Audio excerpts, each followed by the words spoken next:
మొన్న అనుకున్నప్పుడు అంటే ఫస్ట్ సినిమా అదే కదా, ఆ టైటిల్ పెడతావు ఏంటి, అన్ని లైఫ్ ఎస్ అంటే ఒక సర్కిల్ లాగా వచ్చింది. ఆ పేరు కూడా అంటే చాలా పేర్లు అనుకున్నాం, ఈ సినిమా కూడా అనుకుని లాస్ట్లో వన్ ఆఫ్ ద ఆప్షన్ కింద సడన్గా పాపప్ అయిన పేరు అండి ఇది. ఓకే. సో ఇది అనుకుని ముందు నుంచి ఏం పెట్టలేదండి. సో ఎవ్రీథింగ్ అలా రిలేట్ అయిందండి. నా ఫస్ట్ సినిమా మళ్ళీ యాజ్ యాక్టర్గా చైల్డ్ ఆర్టిస్ట్గా పరిచయం సినిమా, మళ్ళీ అదే పేరుతోటి నేను హీరోగా చేస్తున్నాను. కానీ యాక్చువల్గా డాడీ అప్పట్లో చెప్తుండేవాడు, hero Naresh director Naresh director అవుతాడు, రాజేష్ని హీరో చేస్తున్నా అని చెప్పేవాడు. అవునండి. మేము కూడా అలాగే అనుకున్నాం. ఇప్పుడు నువ్వు క్లాబ్ బోర్డుల సంగతి చెప్తుంటే నిజంగానే అవునండి. నేను ఎక్కువ కూర్చునేవాడండి, కథల మీద కూర్చుని మా నాన్నగారిని క్రిటిసైజ్ చేసేవాడినండి నేను. ఏంటండి ఇది రైటింగ్ ఏంటి, ఇది బాగాలేదు ఇలాగే. ఆ టైంలో మనకేముందండి, ఆనెస్ట్ ఒపీనియనే కదండి. అక్కడ విన్నాను ఇది డైలాగ్, ఇది ఎప్పుడు విన్నాను కదా, ఇలాంటివి ఉండేయండి. కొన్ని కథలు కూర్చొని ఇద్దరు చెప్పుకునే వాళ్ళు ఉండే. నాన్నగారు కితకితలు సినిమా చేసినప్పుడు ఇలా చేస్తే బాగుంటుంది, ఇలా చేస్తే బాగుంటుందని. సో నాన్నగారు ఏంటంటే నన్ను ఎక్కువ కథల విషయంలో నమ్మేవారండి. ప్లస్ ఏదైనా సినిమా రిలీజ్ అయిన రోజున వెళ్ళిపోయాడు ఫ్రైడే, ఆయన తెలుసు వీడు కాలేజీకి వెళ్ళి డెఫినెట్గా సినిమాకి వెళ్ళిపోతాడు.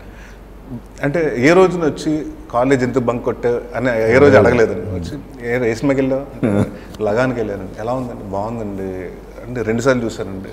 నేను మార్నింగ్ షో మ్యాట్ని చూశాను. అవునండి అంటే అవునా బాగుందా అయితే వెళ్దాం అంటే సెకండ్ షోకి వెళ్ళిపోయాం.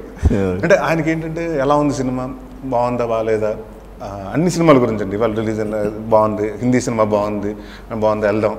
సో కాన్స్టెంట్గా నాకు జడ్జిమెంట్ మీద కానండి, నేను సినిమా చూసిన తర్వాత ఇది ఆడుతుంది ఆడదు అన్న ఒక జనరల్గా చెప్తాం ఒక నోషన్, ఇది బాగుంది బాగాలేదని.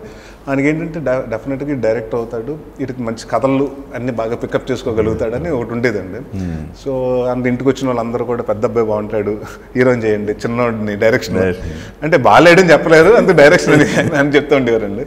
సో సడన్గా ఒకరోజు అలా చాలా బాగుంది ఫంక్షన్ అప్పుడు ఆ సినిమాకి నేను క్యాషియర్గా పనిచేయటం, అవార్డు ఫంక్షన్కి వెళ్ళినప్పుడు అమితాబ్ బచ్చన్ గారితో షీల్డ్ తీసుకున్నప్పుడు ఆయన చెప్పారండి, ఇలా యువి గారు అబ్బాయి అంటే మళ్ళీ పిలిపించండి, హైట్ ఎంత అని అడిగారు. ఫస్ట్ 6'2.5" అండి అన్నాను. అప్పుడు అభిషేక్ బచ్చన్ హైట్ అండి, నరేష్ జీ మీరు సత్యనారాయణ జీ అని నాన్నగారిని పిలిచండి, మంచి ఫ్యూచర్ కనిపిస్తుంది, అబ్బాయి మంచి ఆర్టిస్ట్ అవుతాడు, యాక్టర్ని చేయండి అని చెప్పారు.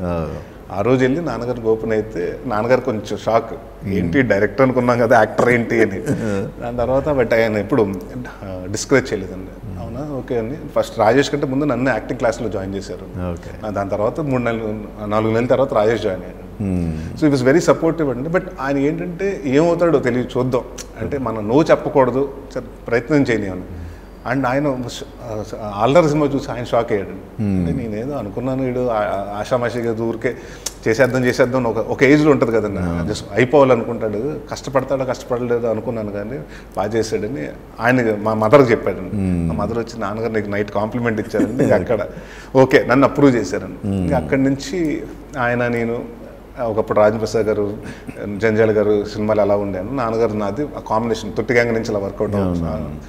కితకితలు, బెండప్ప, సత్యబాబు, మెగాఫోన్ పట్టేది ఇప్పుడు అలా ఉండే. ఇప్పుడు నేను చేసి చాలా మంది కొత్త డైరెక్టర్తో చేస్తున్నాను. నేను మెగాఫోన్ పెట్టుకున్నాను అనుకోండి, కొత్త డైరెక్టర్లు అందరూ అనుకుంటారంటే రేపు ఈ డైరెక్షన్లో ఇన్వాల్వ్ అయ్యి మమ్మల్ని చేయనివ్వడం అనుకుంటారు. సో అది అంటే చేస్తే కూడా నేను ఫస్ట్ నుంచి ఒకటి అనుకున్నాను, నేను డైరెక్షన్ చేస్తే నేను యాక్ట్ చేయనండి ఆ సినిమాలో. సో ఎవరన్నా నేను ఎందుకంటే మనకేమవుతుందంటే నేను నా కోసం కథ రాసుకుంటే ఇప్పటివరకు నేనేం చేయలేదు, నా కోరికలు ఉన్నాయని లోపల ఉన్నాయని బయటకు వచ్చేస్తుంటాను, అన్నీ పెట్టేసుకుందాం అనుకుంటాను.